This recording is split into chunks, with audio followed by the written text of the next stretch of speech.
उसको फिर इस अपरा में वापस नहीं गिरने देता। उसकी बड़ी परीक्षा होती है जो भी भक्त होता है, ठीक है। यही भगवान श्री कृष्ण कह रहे हैं, क्योंकि आपने बहुत से लोगों को देखा होगा जो शिकायत करते रहते हैं कि मुझे ये नहीं मिला, वो नहीं मिला, बाकी लोग देखो इतने बड़े बड़े क्राइम कर रहे हैं बचे हुए हैं, और हम तो छोटा सा झूठ बोल दें तो अगले दिन पकड़ा जाता है और हमारी तो नौकरी और हमारी तो ज़िंदगी पे आफत आ जाती है। ऐसा इसीलिए होता है, क्यों? क्योंकि जो व्यक्ति भक्त है उसे ईश्वर किसी गलत रास्ते पर या इस अपरा में फंसने का दूसरा रास्ता नहीं खोलता, उस रास्ते को बंद कर देते हैं। ये प्रकृति के एक नियम के अनुसार होता है। आनंदमय कोश पर प्रकृति के नियम यानी अपरा कोई काम नहीं करते।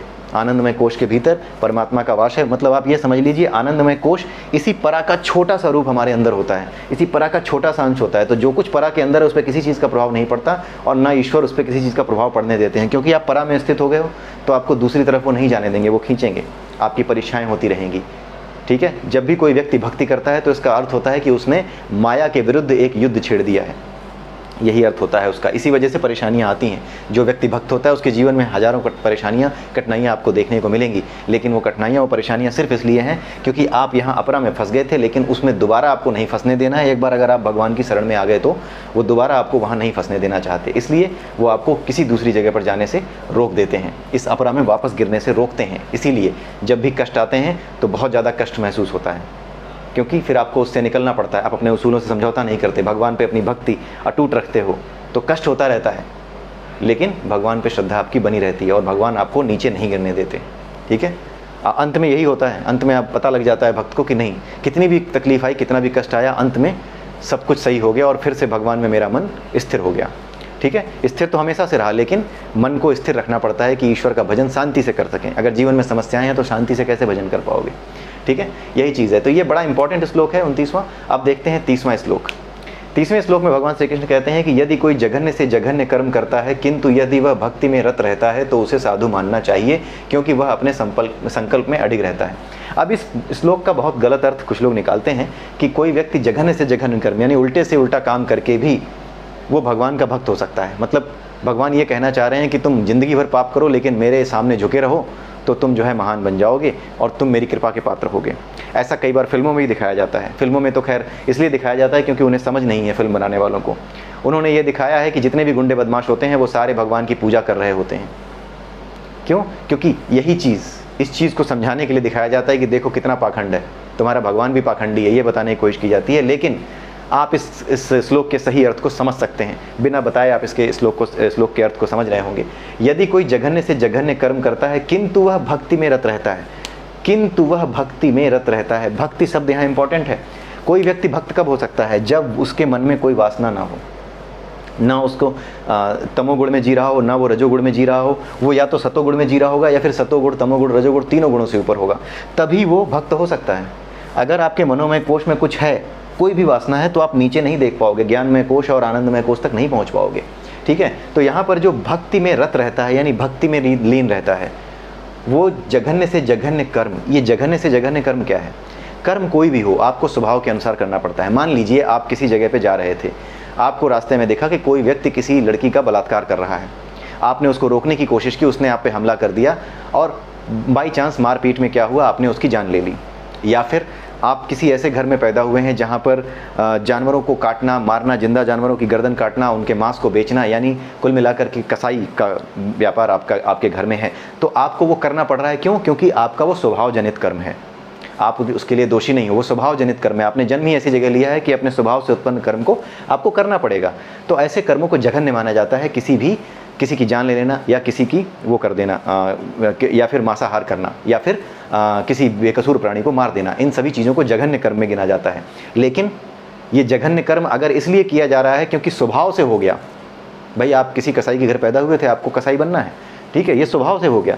और साथ में क्या है, आप किसी की जान बचा रहे थे, बचाते बचाते आपसे अपराध हो गया, आपको उसकी जान लेनी पड़ गई सामने वाले की, ठीक है। तो ये क्या है? ये किसी की जान लेना, कसाई होना, ये कर्म जो है जघन्य कर्म, मतलब बेकसूर को मार रहे हो या किसी की जान ले ली, आपके पास अधिकार नहीं था, आपका कर्तव्य नहीं था किसी की जान लेना, फिर भी आपने ले ली, तो ये जघन्य से जघन्य कर्म में गिना जाता है। लेकिन साथ में भगवान श्री कृष्ण कहते हैं कि यदि वह भक्ति में रत है, यानी उसके अंदर उसने जो भी कर्म किया है, ना तो वो रजोगुण और तमोगुण के अंतर्गत न रह करके किया है, उसने रजोगुण और तमोगुण के अंतर्गत रह के वो कर्म नहीं किया है, वो स्वभाव की वजह से उससे हो गया। तो जो कोई व्यक्ति जघन्य से जघन्य कर्म करता है किंतु यदि वह भक्ति में रत है, अगर ये लाइन भगवान श्री कृष्ण ने न कही होती कि वह भक्ति में रत है तो गड़बड़ हो जाती, और वो ऐसा कर नहीं सकते। क्यों? क्योंकि उनकी बातें गूढ़ जरूर हैं लेकिन गलत नहीं हो सकती।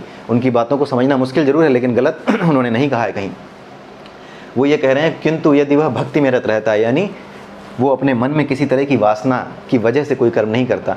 किसी को मारना है तो इसलिए नहीं मारना है कि देख लूँगा इसने मेरे अहंकार को चोट पहुँचाई, इसलिए नहीं मार रहा है। वो स्वभाव की वजह से उससे हो गया, स्वभावगत हो गया। कहीं जा रहा था, किसी को देखा कि किसी बेकसूर को मार रहा है, किसी बच्चे का अपहरण कर रहा है, उसी बच्चे की बलि दे रहा है, जान ले रहा है, और ये उसको रोकने गया, हाथापाई में उसकी जान चली गई। तो जान लेना जघन्य कर्म है, एक तरीके का अपराधी का कर्म है। लेकिन भगवान श्री कृष्ण कहते हैं कि यदि वह भक्ति में रत है, यानी वो बिना किसी वासना के अपना कर्म स्वभाव जनित रूप से करता है, तो उसे साधु मानना चाहिए। वो भी गलत नहीं है, वो आदमी गलत नहीं है, ऐसा नहीं है। साधु मानने का अर्थ ये नहीं है कि हाँ वो सज्जन पुरुष उसे नहीं गिन सकते, लेकिन वो उसे सज्जन पुरुष की तरह गिनोगे। उससे अपराध हुआ है, अपराधी की तरह गिन लेते हैं, लेकिन फिर भी वो अंदर से साधु उसे मानना चाहिए। उसकी अंतरात्मा साधु की आत्मा है, एक सज्जन पुरुष की आत्मा है, और ऐसे पुरुष की आत्मा है जिसे मेरा आशीर्वाद या मेरी कृपा प्राप्त होगी ही होगी, क्योंकि वह अपने संकल्प में अडिग रहता है। ये भी लिखा हुआ है, क्योंकि वह अपने संकल्प में अडिग रहता है, यानी कुछ भी हो जाए फिर भी वो भगवान को मानना नहीं छोड़ता, अपने संकल्प को कि ईश्वर है, मुझे उस पर विश्वास है, मेरे से कर्म हो गया है, मुझे पछतावा है, लेकिन ये मेरा कर्तव्य था, मैंने ये काम किया। ठीक है, तो वह अपने संकल्प में अडिग रहता है और उसे साधु मानना चाहिए, यानी उसे ऐसा सज्जन पुरुष मानना चाहिए जो मुझ तक पहुंच सकता है। ठीक है, साधु यानी सज्जन ही मानना चाहिए, भीतर से वो सज्जन ही है, क्योंकि उससे स्वभाव की वजह से ऐसा हो गया, सामने परिस्थिति आ गई, उसे ऐसा करना पड़ गया। वो घर में ऐसे पैदा हुआ था जहाँ पे कसाई का काम होता था, तो वो कसाई बन गया। महाभारत में एक कथा भी है, व्याध गीता। एक गीता, ये तो भागवत गीता है, इसके अलावा एक व्याध गीता भी है। व्याध गीता में जो व्याध था वो वही कसाई था, लेकिन उसके पास इतना ज्ञान था कि जिसकी कोई लिमिट नहीं थी। एक बहुत बड़े साधु सन्यासी ने भी उससे ज्ञान प्राप्त किया। उसने पूछा कि तुम इतना कुत्सित कर्म क्यों करते हो जब तुम इतने ज्ञानी हो? उसने कहा कि ज्ञान का इस चीज़ से कोई संबंध नहीं है कि मैं किस तरह का कर्म करने को विवश हूँ, स्वभाव से किस तरह का कर्म मैं स्वभाव से कर रहा हूँ या जन्म लेने की वजह से किसी घर में मैं कर रहा हूँ, उसका मेरे ज्ञान से कोई लेना देना नहीं है। क्यों? क्योंकि ये कर्म मैं किसी वासना के अंतर्गत नहीं कर रहा हूँ, ये मुझे स्वभाव की वजह से करना पड़ रहा है। जब वासना की वजह से कर्म किया जाता है, दोनों में अंतर है। एक कर्म है वासना की वजह से करना, मन में बहुत इच्छाएं हैं, कोई उन इच्छाओं के बीच आ रहा है, मार दूंगा। मन में अहंकार है, मेरी गाड़ी जा रही है, मेरी गाड़ी के आगे मैं तो बहुत बड़ा मिनिस्टर हूँ, मेरी गाड़ी के आगे ये छोटा आदमी कहाँ से आ गया, मारो गोली। ये वासना और अहंकार का कर्म है। लेकिन ये जो कर्म है कि कसाई का काम कर रहा है, ये स्वभाव जनित कर्म है, ये पैदा हुआ है कसाई के घर में, इसलिए वो ऐसा कर्म कर रहा है।